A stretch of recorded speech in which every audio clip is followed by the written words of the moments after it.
বুদ্ধি নাই। ভিতরে কেউ আসে নাকি?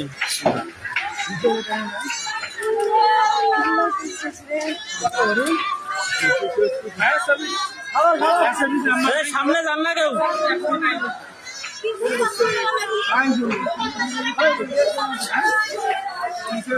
কিছু বের পাওয়া যায়